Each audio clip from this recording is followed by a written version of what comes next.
Paham RUPS dalam 5 menit. Apa yang dimaksud dengan RUPS dan apa kewenangan RUPS dalam pengelolaan suatu PT? Perseroan terbatas diatur dalam beberapa peraturan yang sudah diuraikan dalam video ini. Pembahasan kita akan fokus pada Undang-Undang PT. Tetapi yang paling penting bila ingin menjadi pro, maka subscribe channel ini dulu. RUPS adalah organ perseroan yang punya wewenang yang tidak diberikan kepada direksi atau Dewan Komisaris. Wewenang RUPS meliputi, yang pertama, memutuskan kebijakan strategis perusahaan. Yang kedua, mengubah anggaran dasar perusahaan. Yang ketiga, mengangkat dan memberhentikan direksi dan komisaris. Keempat, menyetujui laporan tahunan dan pembagian dividen. Pemegang saham berhak mendapatkan informasi dari direksi dan atau komisaris dalam forum RUPS sepanjang berkaitan dengan agenda rapat. Ini diatur dalam pasal 75 Undang-Undang PT. Ada dua jenis RUPS.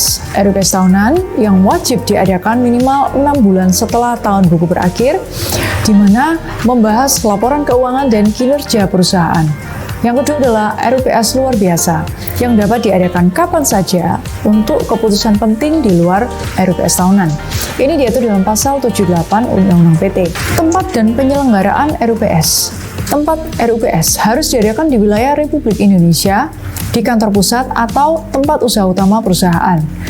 Perseroan terbuka dapat mengadakan RUPS di lokasi bursa efek. Kemudian ada RUPS secara elektronik. Rapat ini dapat dilakukan melalui telekonferensi atau videokonferensi. Keputusan RUPS elektronik harus dibuat dalam risalah yang ditandatangani oleh peserta. Sebagai catatan, RUPS dapat diadakan kapan saja dan di mana saja di wilayah Indonesia apabila semua pemegang saham hadir atau diwakili dan semua keputusan disetujui dengan suara bulat. Ini diatur dalam pasal 76 dan 77 Undang-Undang PT. Mengenai pemanggilan dan pengumuman RUPS. Pemanggilan dilakukan oleh direksi atas permintaan pemegang saham yang mewakili 1/10 dari seluruh jumlah saham yang dikeluarkan atau atas inisiatif direksi sendiri. Jika direksi tidak melaksanakan pemanggilan, maka Dewan Komisaris yang melakukan pemanggilan RUPS. Bila direksi maupun Dewan Komisaris tidak melakukan pemanggilan RUPS, maka pemegang saham dapat meminta izin Pengadilan Negeri untuk melakukan sendiri pemanggilan RUPS. Pemanggilan RUPS harus diumumkan minimal 14 hari sebelumnya, dilakukan dengan surat tercatat atau iklan di surat kabar, menyebutkan tanggal, waktu, tempat, dan agenda rapat.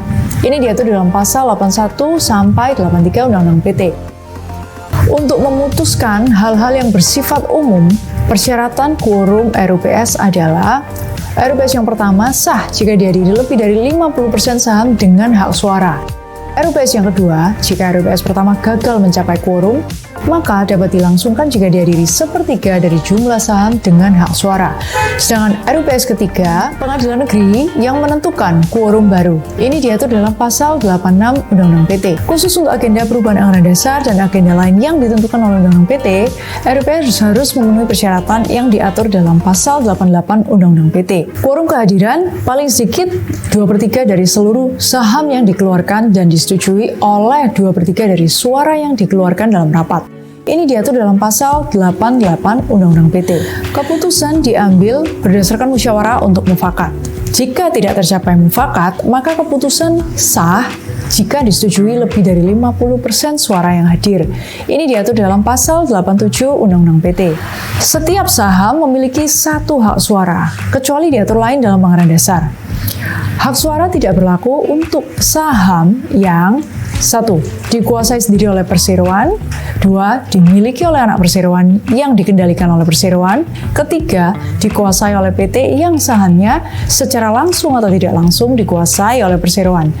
Ini diatur dalam pasal 84 Undang-Undang PT. Keputusan RUPS tentang tindakan strategis, misalkan merger, akuisisi, atau pembubaran, perusahaan memerlukan quorum yang lebih besar. RUPS yang pertama, 3/4 dari seluruh saham harus hadir. RUPS yang kedua, 2/3 dari seluruh saham harus hadir. Keputusan dianggap sah jika disetujui oleh 3/4 dari suara yang hadir. Ini diatur dalam pasal 89 Undang-Undang PT.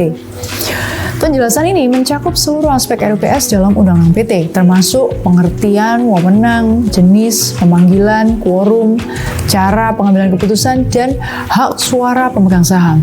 Dengan pemahaman ini, seorang dapat memahami bagaimana RUPS sebagai salah satu organ dalam PT berfungsi dalam praktek hukum perusahaan di Indonesia. Seperti biasa, untuk mencerdaskan kehidupan bangsa, subscribe channel ini, like dan share video ini agar lebih banyak praktisi hukum yang bisa menjadi pro. Untuk paham saham dalam 5 menit, cek di video ini.